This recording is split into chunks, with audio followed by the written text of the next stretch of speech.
Hello everybody. This is lesson 15 of the lecture Macroeconomics. I will discuss the slides 126 to 148 of chapter 3, the neoclassical model. In this lesson we will analyze the consequences of demand and supply side shocks to the economy under the assumptions of the neoclassical model. So far, we have seen that economic policy is ineffective under the assumptions of the neoclassical model. Neither fiscal nor monetary policy can affect the real economy in the short run. Therefore, the question arises what happens under the assumptions of the neoclassical model if the economy is hit by, let's say, a negative demand side shock. Does this result in an economic downswing, a recession that leaves economic policy helpless? To analyze this question, we assume that households expect a worsening of the economic development, for example, an increase of the probability to become unemployed. Therefore, they want to save more to be prepared for a loss of income caused by potential unemployment. If households want to save more, they must reduce consumption, as their budget constraint shows. If we solve the budget constraint such that we have savings on the left side and income minus consumption on the right side, it is obvious that we want to increase savings, and if income stays constant, we have to reduce consumption. So, the trial of households to increase their savings necessarily implies a reduction of consumption demand for goods. Will such a reduction of consumption demand for goods now trigger a recession, or will the neoclassical economy be able to absorb such a shock without sliding into a recession? A recession means we have less production of GDP. Typically we need less workers to produce less GDP, so a recession means an increase of the probability to become unemployed. Let's see what happens under neoclassical assumptions. Starting point of the analysis is again a situation where all markets are in equilibrium. For simplicity, let government demand for goods be zero in the following. So we have only two components of demand: consumption demand by households and investment demand by firms. What happens now if households suddenly expect a worsening of the economic development and hence an increased probability of getting unemployed? Such a change of their expectations would make it perfectly rational to increase their savings in order to accumulate more net wealth for the case they actually become unemployed. As we can conclude from the household budget constraint, in order to increase savings, households have to reduce their consumption demand. As a consequence, the consumption demand curve shifts to the left. Let's assume by the length of one little quad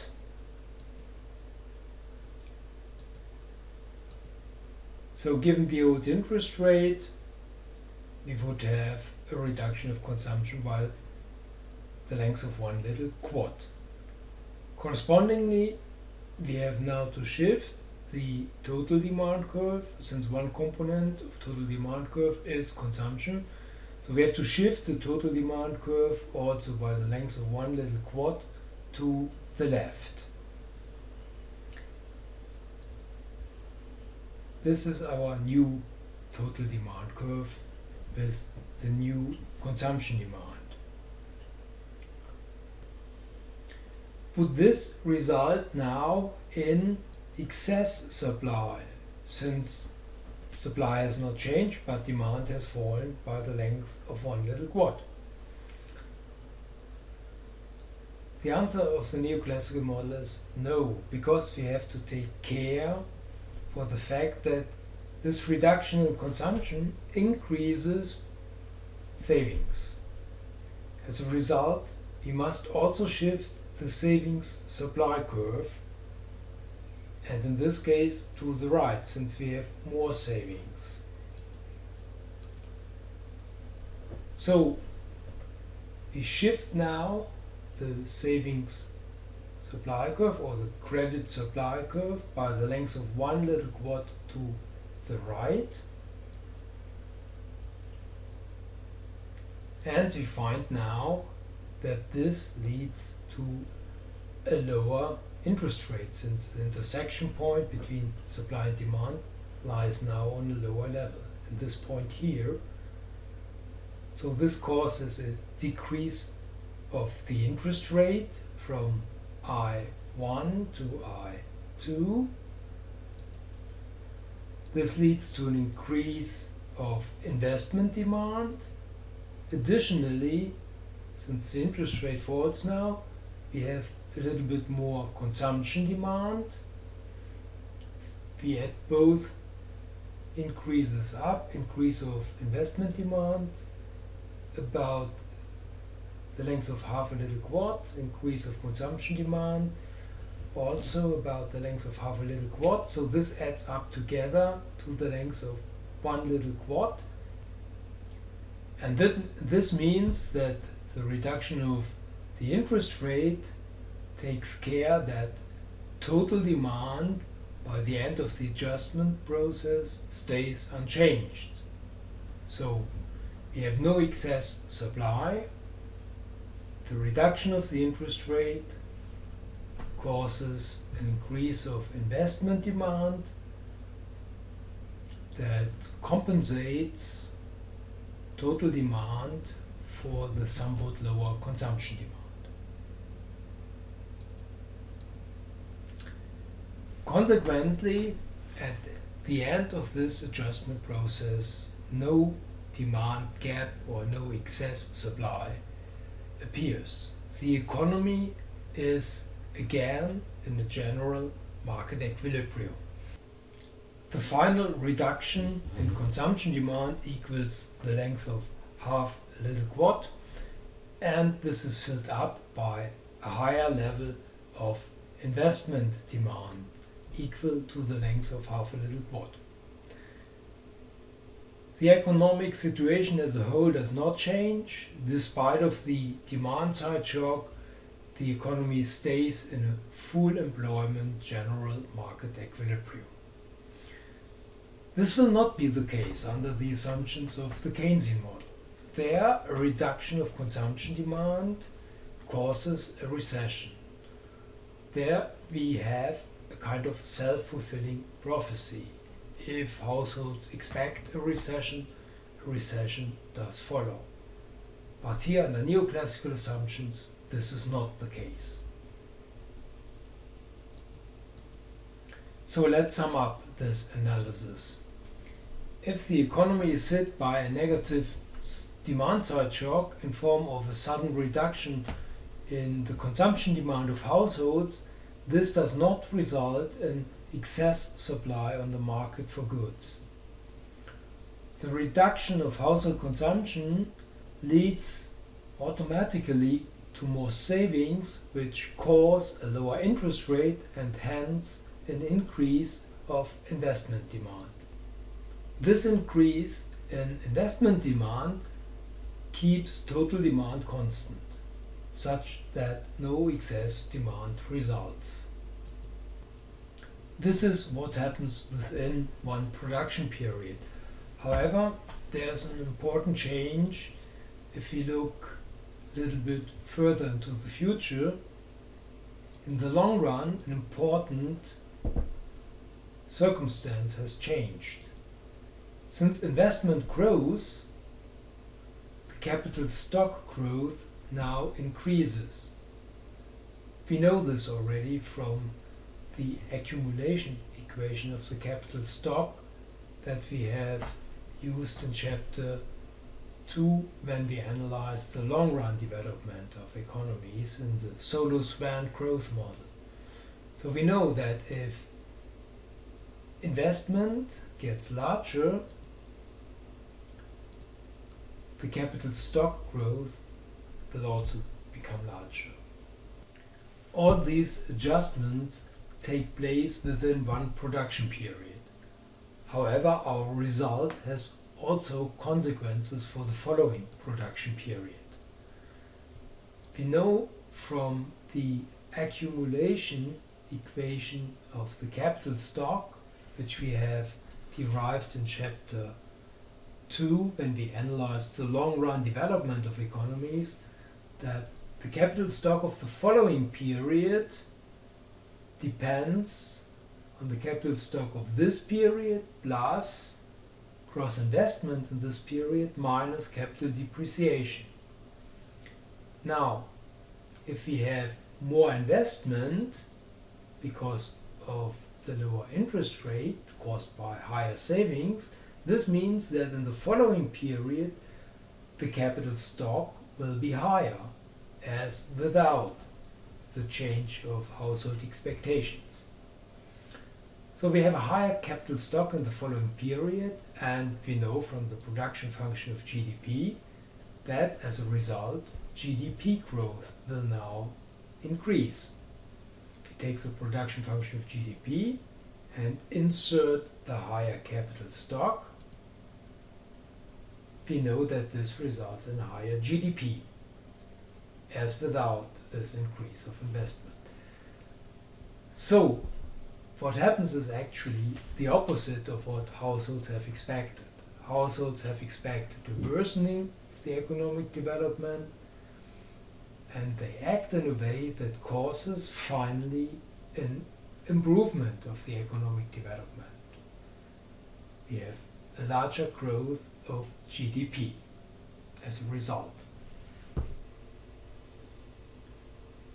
Okay, the next type of shock that we will analyze are supply side shocks. As the previous analysis has shown, demand side shocks cannot cause business cycle fluctuations under the assumptions of the neoclassical model. A lowering of the interest rate transforms a decrease in consumption demand into an increase of investment demand and vice versa. As we will see, the weak point of the neoclassical economy are supply side shocks.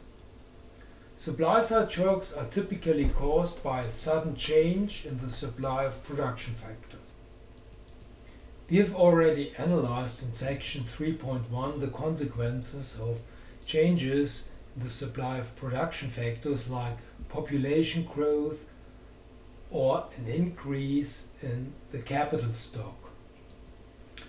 However, these variables typically do not display sudden jumps, but follow more or less smooth trends. Sudden jumps are, however, often observed for the prices of raw materials, for example crude oil, or the availability of technological knowledge, for example inventions of new production technologies. While the availability of knowledge typically displays positive sudden jumps, the availability of raw materials can also suffer from a sudden reduction in supply. This means an increase in the prices of raw materials. In the following, we will supplement the production function with a third production factor, R, which represents a raw material, for example, crude oil. We make the assumption that a normal production relationship exists, that is, the standard assumptions in neoclassical theory. To know what a normal production relationship means, have a look in section 3.1. We have already discussed this quite extensively. So we have now three production factors in the production function: labor input, capital stock, and a raw material like crude oil. We will now analyze what happens if an increase in the price of this raw material causes a reduction of its production input from R1 to R2. We start the analysis with the production module of the neoclassical model. A reduction of the input of raw materials shifts the production function downward. Since we use less production factors, we can produce less with every amount of labor input. As a result, GDP production falls given the old labor input level from Y2 to Y1.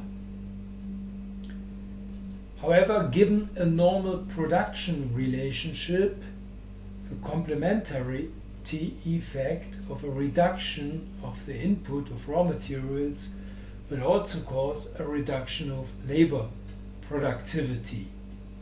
As a result, the labor demand curve will also shift downward. This causes a decrease of labor input, which is somewhat damped by the reduction of the real wage.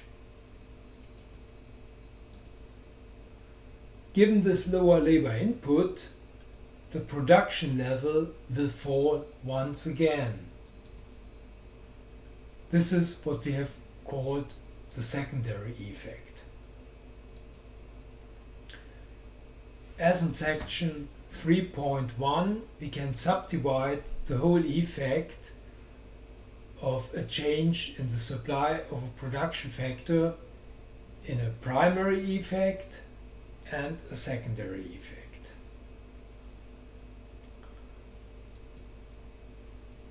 Now, we have to analyze how these changes in the production module affect the demand module of the neoclassical model. Let's start again with the situation before the shock happens. We have an equilibrium on the capital market and the market for goods. Given this equilibrium interest rate on the capital market, total demand for goods equals total supply of goods in the initial situation. Now, as the analysis of the production module has revealed, the supply of GDP falls. So let's assume that the reduction of GDP equals the length of 2 little quad. So in this example here, it falls from 35 to 25 units. Will this cause now an excess demand for goods, as we might think at first sight? Not necessarily. We know from the budget constraint of households that the reduction of GDP reduces household income, because households have lower wages and lower capital income. This causes a reduction of consumption demand and household savings. This is something we still have to analyze. Let's assume that consumption demand falls by the length of one little quad and savings demand falls also by the length of one little quad. So we have to shift the consumption demand curve to the left by the length of one little quad, like this.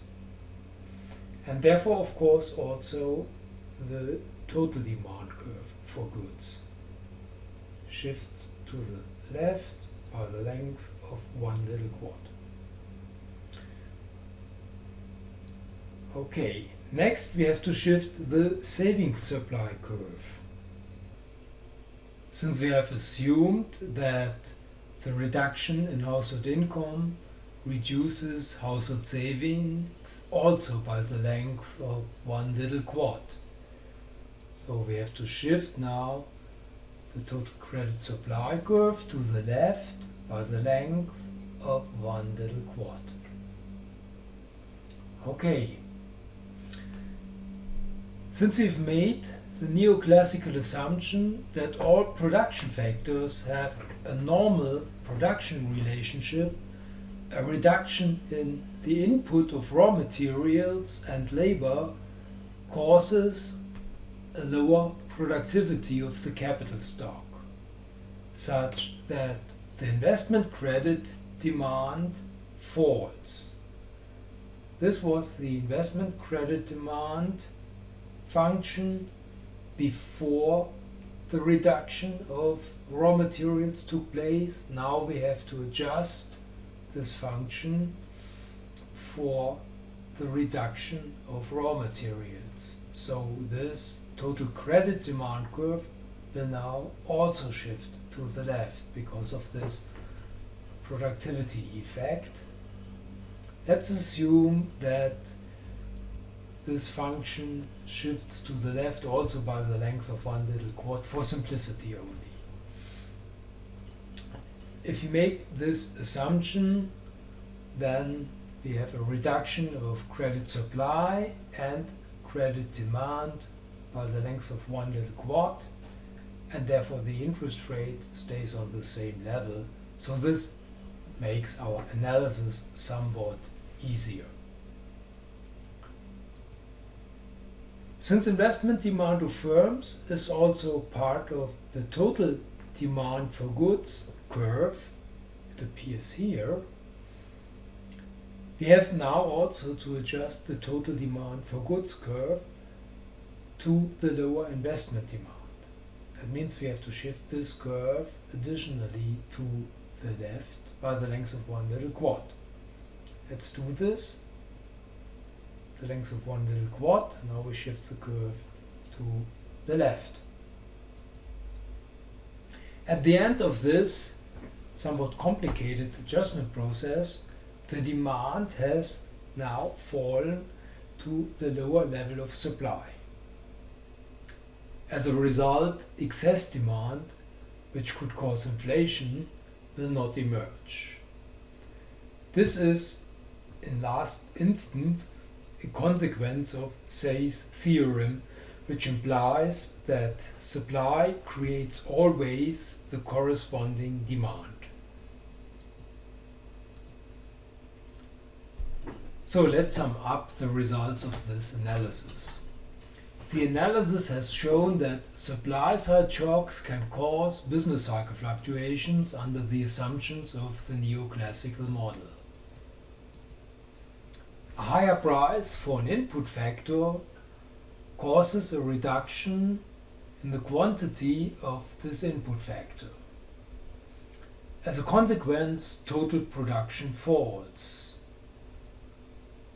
Since the productivity of other input factors, for example labor, also falls, their input quantity is also reduced, which causes a further decrease in production. Despite the reduction of supply, no excess demand results, however, because the lower productivity of all production factors causes a lower household income, which finally leads to a reduction in total demand equal to the reduction of total supply. This is the background working of Say's theorem. Therefore, the neoclassical model does not predict inflation in case of such a supply-side shock. What can economic policy do against negative supply-side shocks? Well, an improvement of supply-side conditions in general could help. For example, a reduction of business taxes or a compensatory increase of the supply of other production factors like public goods as infrastructure or human capital. So much for this lecture. In the next lecture we will start with chapter 4, the Keynesian model.